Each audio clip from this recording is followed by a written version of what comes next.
নিজের ব্যাগ গুছিয়ে নিয়ে বিধ্বস্ত এক নগরীর রাস্তা ধরে হেঁটে যাচ্ছে এই শিশুটি। অল্প সময় পর একটি তাঁবুতে পৌঁছায় সে, যেখানে একজন শিক্ষিকা একদল বাচ্চাকে পড়াচ্ছেন।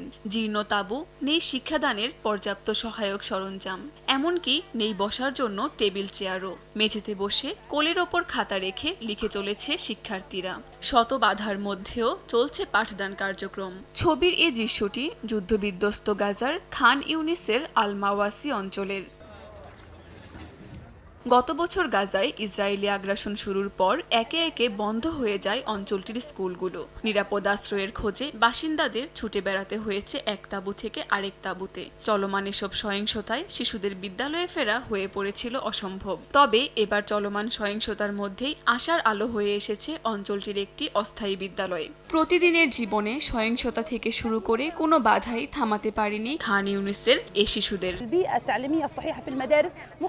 সবকিছু অন্যরকম হতো আমরা যদি একটা স্বাভাবিক বিদ্যালয়ে থাকতাম, সেখানে বড় ব্ল্যাকবোর্ড, পেন্সিল, ডেস্ক, চেয়ার ও ফ্যান থাকতো। কিন্তু এই ক্লাসরুমে আমাদেরকে গরম সহ্য করতে হয়।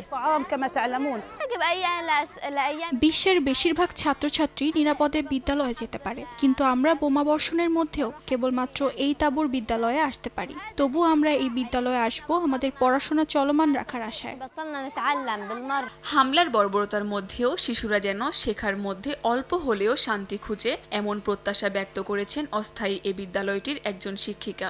একদিন গাজার শিশুরা হামলার ভয় ছাড়াই বিদ্যালয়ে যেতে পারবে ও জীবনের ছোট ছোট আনন্দ উপভোগ করতে পারবে, এমন প্রত্যাশার কথাও জানান তিনি। কাকুলি আখতার, সময় সংবাদ।